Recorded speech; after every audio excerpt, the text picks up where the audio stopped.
Presenting Orson Welles as the Third Man.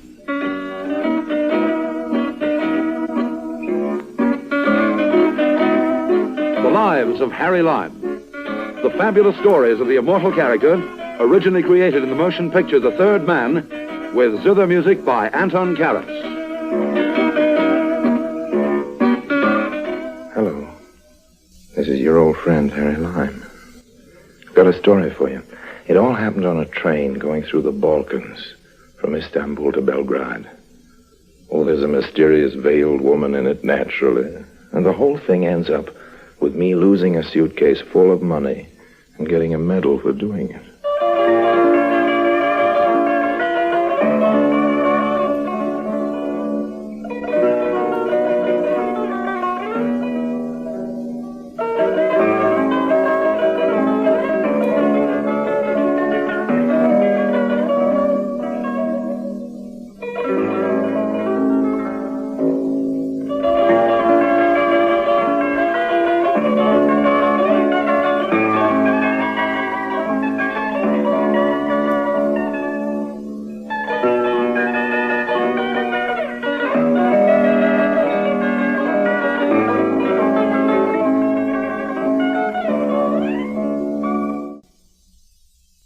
And now, Orson Welles as Harry Lime, the Third Man. In today's story, It's in the Bag.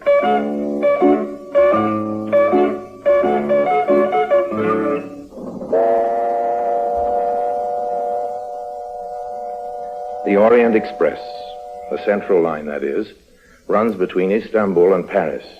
I wanted as much mileage between me and Turkey as possible, so I had my ticket booked all the way.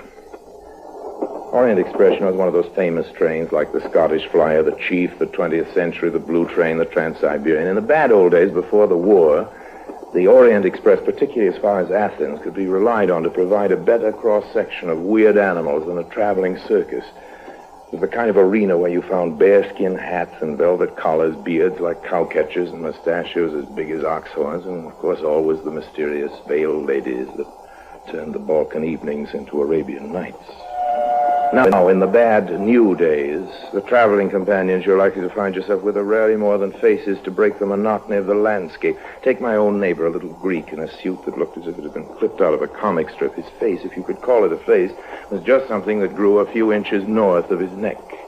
The only feature to indicate which side was front was a pair of eyes that looked like black currants swimming in lemon juice. Altogether, not the prettiest traveling companion I could have chosen, and a personality about as charming as a wad of yesterday's chewing gum. You will be going in to dine, monsieur? No, what's that? I asked monsieur if he's eating food on the train. Yes, I suppose so, yes. Ah, pity. Or rather, perhaps I should say a mistake. No? I have a sister-in-law, monsieur, a woman of great force of character, well married, and full of years, and she died on this train. Oh, yeah? My sister-in-law ate one of the meals on this train. What happened to her? She is dead. Poisoned? No, she fell off an excursion steamer in the Bosphorus and was drowned. Well, what's her eating on this train got to do with it? She contracted the heartburn, monsieur. This is a dreadful complaint. It afflicts the outlook on life, you understand? To suffer the indigestion is to live in constant danger of despair. And we must never despair, must we, monsieur? We must always remember that the life is good. That's right. Now, if you'll excuse me, please, I'm hungry, sir. My sister-in-law ate on this train. Look, old man, it's all intensely interesting, but I really must go now. I won't get a table. One moment, monsieur. By the way, my name is Stathakopoulos. I have here a sausage. Good for you, Mr. Stathakopoulos, but please don't start telling me the life story of the sausage. I haven't time. I have here also several portions of fried fish, yes, bread, yes, a couple of onions, as you can see, and a bottle of Greek wine. Notice the onion. Very sweet but strong, monsieur. Good for you. I implore you to remember the faith of my sister-in-law and to join me in this so wholesome repast. Well, really, old man, that's very nice of you, but as... Please, gentlemen, the yes. tables are all full in the tables dining car are full. for the first seating. Shall I reserve for you a place for the second? When will that be? Oh, not more than an hour, sir. Oh, thank you so much, but an hour. No, we are making our meal here. Very good. No, but, look. We will have what the English call the pique-nique. It is really very chic and gay. Yes, well, please, monsieur, onions you will be doing me the favor of your conversation. Well, just to begin, have a piece of salami.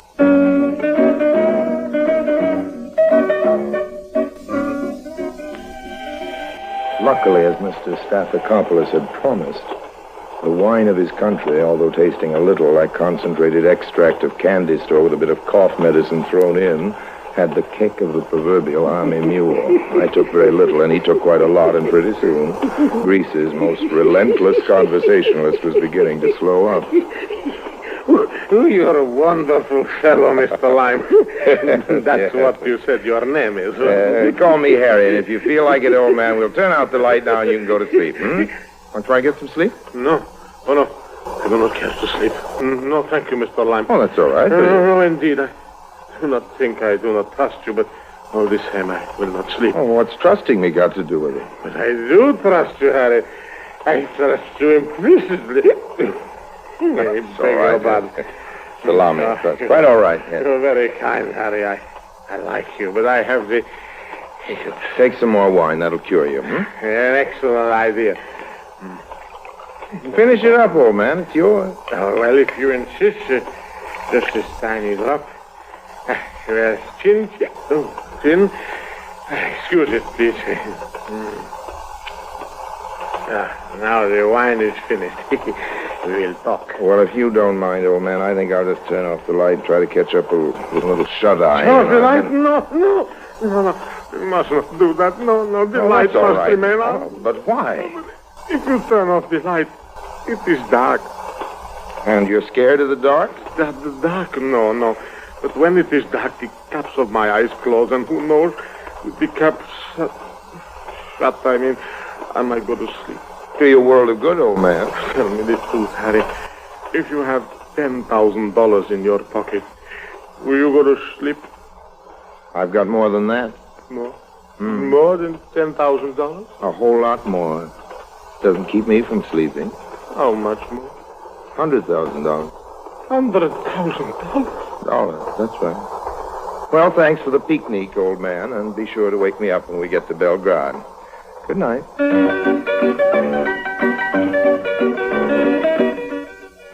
I pretended to go to sleep, and my grubby little friend, after picking his nails nervously with the broken blade of a penknife, settled down to watch me closely. I observed all of this out of the corner of one slightly opened eye and went on with a lot of fake snores for his benefit, praying all the time that the wine would finally be too much for him and he'd nod off. But not a hope of that. No, he was going to stay awake if it killed him. I could have killed him out of sheer exasperation. Harry. Harry, wake up. Yes, what is it? We pretty soon be at the border. Will we? And then what will you say to the customs officials about that money? I'm not going to say anything. That is clever of you. Me, I'm not going to say anything either. They very seldom search one's pockets, and I think we will be safe. Sure, we'll be safe. Forgive me for waking you up. Oh, Harry. it's all right. But I'm nervous. You mean you aren't used to carrying all that dough? That's right. I keep everything else in the bank. But this, I have made perhaps I should not tell you. But then I could see you a regular fellow. Sure, a regular fellow. How'd you make it? What you say, a killing in the black market. And the authorities... Don't worry, old man. Any little secret like that is safe with me. You mean you, too, are in the black market? Oh, no, that's not my racket. I'm in the counterfeit racket. Counterfeit? Well, you know how it is, old man. We all got to do our little bit to help old Europe get on her feet again. Everybody's short of money, so print some more, and everybody's happy, huh? Look at this one. Did you ever see a more beautiful job? Huh? Now, here, compare it with a government job. Wretched paper, smudged printing, shocking watermarks. The Yugoslav Mint ought to be ashamed of itself. Now, look at mine. It's a work of art. I think it'll make you feel proud. Everybody prefers it to the official brand. Well, I'm not surprised.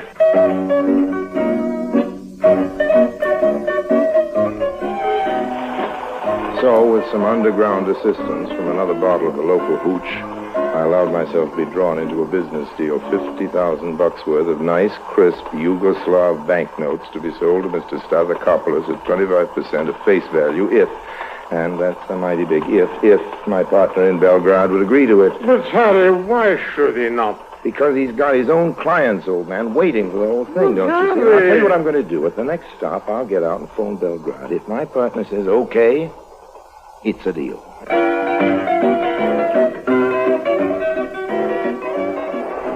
When the train pulled into the next whistle stop, I made like a bird for the station master's office. Yes, sir. Yes, sir. I'll get the number for you immediately.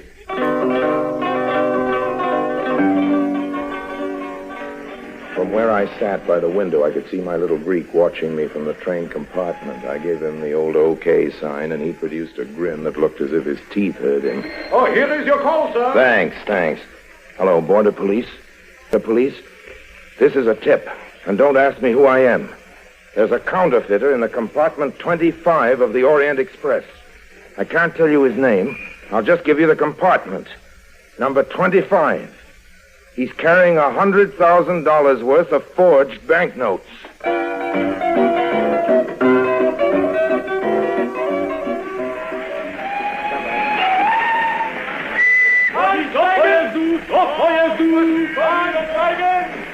To się dzieje, proszę państwa, nikt nie rozumie, wszyscy krzyczą, nie wiadomo co.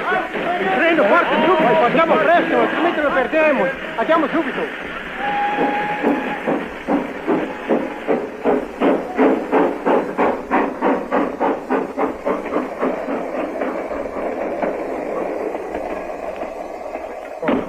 Harry, I thought the train had left you behind. Don't worry your pretty little head. Harry never gets left far behind. Then everything is all right? It's in the bag. The what? The bag. Bring out the cash and we'll swap. It's okay with my partner, but I've got to get off at the next stop and meet another client. Let's hustle. All right, Harry. Shall I count it out? Don't bother. Just put it down over here on the seat, and I'll count it. Count my stuff at the same time. Right. All right, 2, 3, 6, 7, 8. Let's sit down. What's that?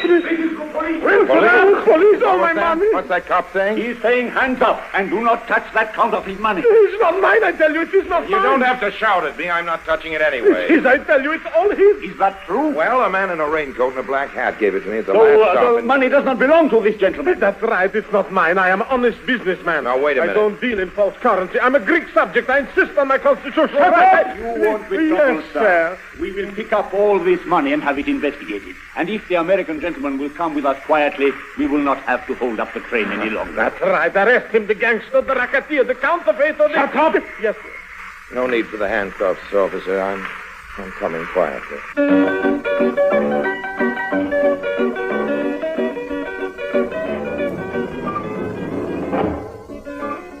When the jail door shut behind me, I gave 1 minute's silence to the memory of a certain little Greek salesman who must have discovered by now that he talked himself out of $10,000. And so to bed.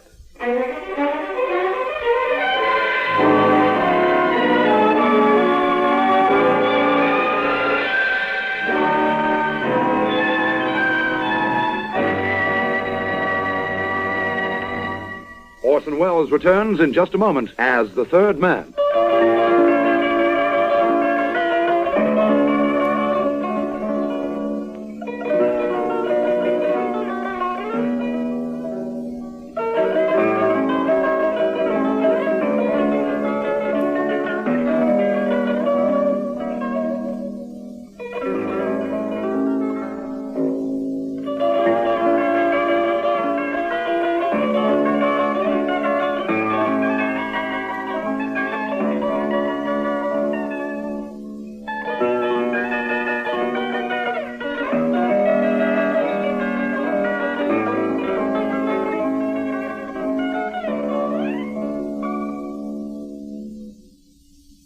And now Orson Welles as Harry Lime, the third man. In today's story, It's in the Bag.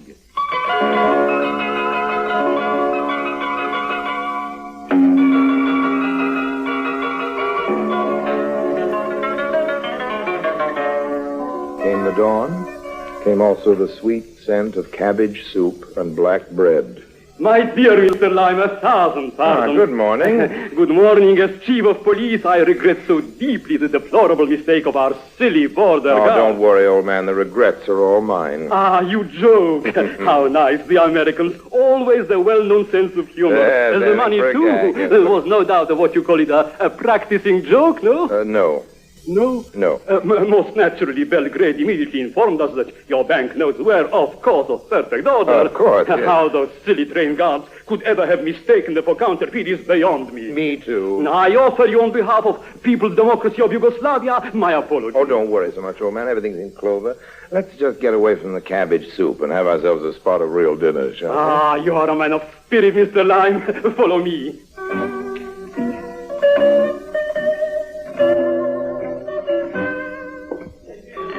Don't let anybody tell you they're starving in Europe. You just got to know where to go. Me, I went to what used to be the Royal Suite at the best hotel in town and had myself a ball with the chief of police and one or two of the local celebrities. The female celebrities, that is. Oh, Harry, you are the limit. I want more champagne. Waiter, another bottle of champagne for everybody. Harry, give him a little kiss, Nina. Oh, Harry. Yeah, you see? That's how to handle those Europeans. Treat them right, I always say, and they'll treat you right. And so goodbye to gay little Yugoslavia.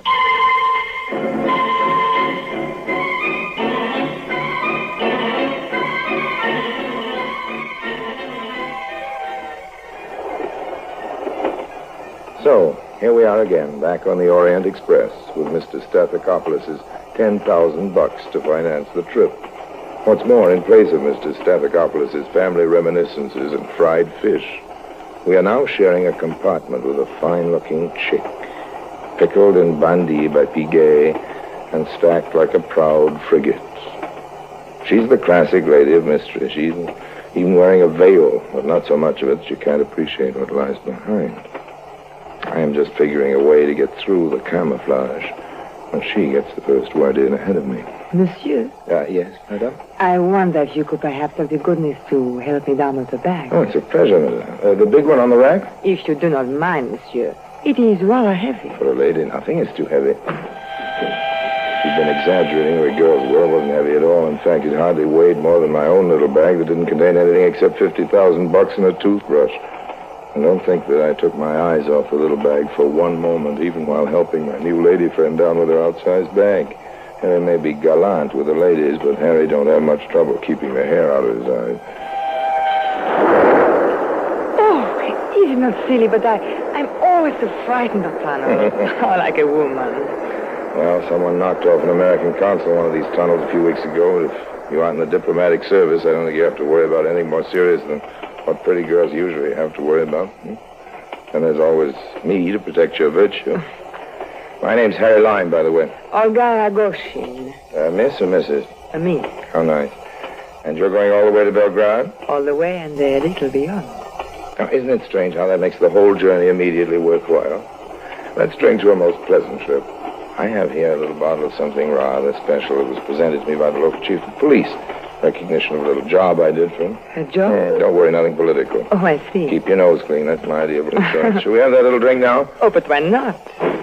Excuse me, please. Is there a seat here? No. But yes.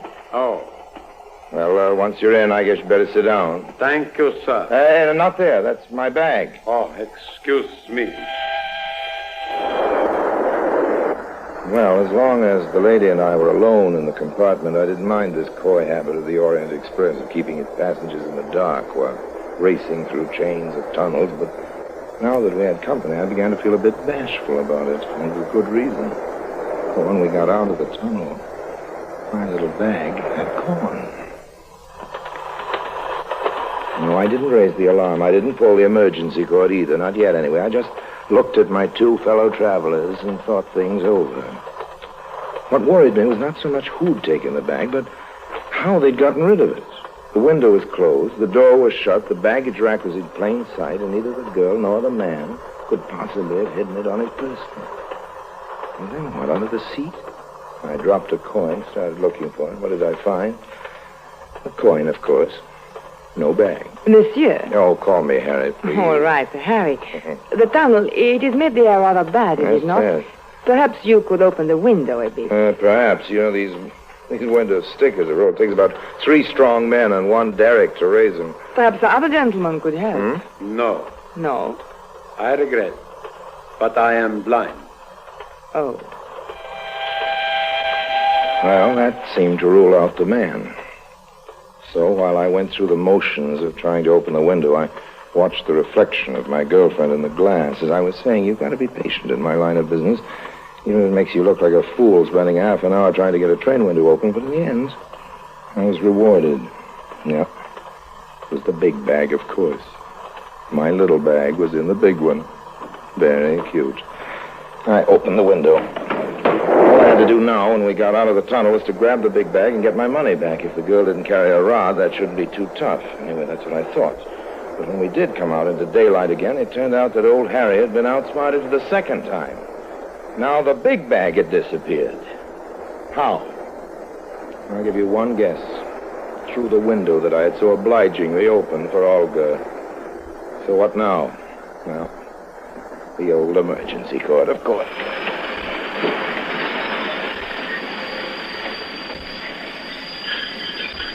It's Buzz! It's Buzz! I say, what's happened? An American. He fell from the train. Don't! He's running away now! Well, how will I know? He's an American, that's why. The train got there after him. They will catch him. Oh, Yes, they were catching. That was just about what I figured myself. Those Yugoslavs knew their tunnels. I was way ahead of them, but they were closing in on me. Anyway, somebody was closing in. As I was running and stumbling through that tunnel, a nasty thought occurred to me. Maybe it was the blind man, after all, who tossed out the bag. If so, he'd have all the advantage over me in the dark. And at that moment, I stumbled over something and fell. What I'd fallen over wasn't the bag, and what my fingers touched wasn't money, but a face. A man's face. I couldn't see who it was. There wasn't time to strike a match. The train guards were right behind me, and I had to run, but I didn't run far, for suddenly I had it all figured out. The Greek must have sent the dame with a trick bag after me to get back his dough. She had an accomplice placed in the tunnel to pick up the bag. The whole thing was timed perfectly. A bit too perfectly. Because when Olga tossed out the bag, it hit her accomplice on the noodle and knocked him cold. So why was I running? You tell me. Or, as my mother used to say, Harry, there's nothing like the force of habit. Hey there! Mr. Lime! Hello, Mr. Lime! So help me, it was my old chum, the police chief. Mr. Lime, are you there? Here! We got you, Mr. Lime. Come on back. What can you do when you get that sort of reception? You gotta be polite. So you go back like a good boy. Mr. Lime, on behalf of the Yugoslav People's Democracy, Yes? I extend my most profound appreciation and gratitude for this all right. astounding exhibition of quick action and bravery. What's that? Why, it must have taken an enormous strength to knock out a man as powerful and dangerous as Leonov. Leonov? You mean you know him? Know him? Why, Mr. Lime, he is our public enemy number one. Everybody knows him. Just one thing. I wonder, officer, if any of your men have happened to stumble over a suitcase. Indeed we have. A Oh, large good. suitcase with a fortune of money inside. Oh, thank heaven for that. Yes, we are very, very lucky. The money was in a smaller suitcase, crammed into the big one, wasn't it? You know, that suitcase Now, is... strange you knew about the suitcase. Know about it? Why, that suitcase... Ah, marvelous, absolutely marvelous. You are to be doubly congratulated. Oh, thanks. sir. Now, about that suitcase... Not only have you overwhelmed one of the worst enemies of Yugoslavian Well, I people's didn't democracy. exactly overwhelm him. You see, that suitcase... Exactly, was the property of his sister. His sister? A dangerous woman, sir, and another agent, of course. Oh, I see. It is indeed fortunate that we have managed to intercept that money. It was intended, naturally, for the financing of more Yes, sabotage. now, just a minute. Let me tell you about that money, No because... need at all, sir. No need at all. We understand everything. And the money has, of course, been confiscated by the proper authorities. Confiscated? Your part in this aspect of the affair will also be mentioned in the citation. What citation? Yes, that suitcase. Sir, you now- are going to receive as your reward for this glorious... Yes, what will I The receive? highest decoration of the People's Democracy of Yugoslavia can bestow. A medal? Who wants a medal? I tell you, that money is mine. I beg your pardon? Well, you heard me. I said the money is mine. Sir, that's a very mercenary attitude. If I you don't... will forgive me for saying I don't so. care. I want my money. I don't care whether... You would be very Mercenary. mistaken to try to set yourself against the will of the people's government. Others have tried, and, well, take a piece of friendly advice, sir. Yes? It's what I'd do in your place. Besides, there really isn't any alternative. Well, what's the pitch? Settle for the medal.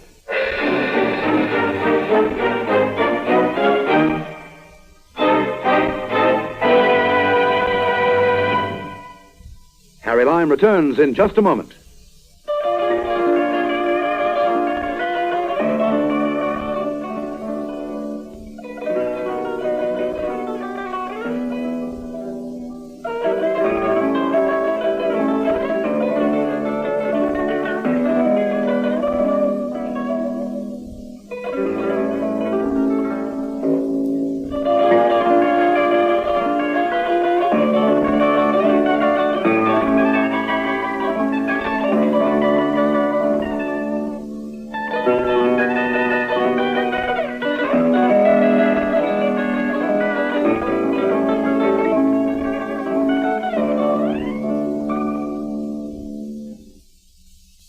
And now, Harry Lime.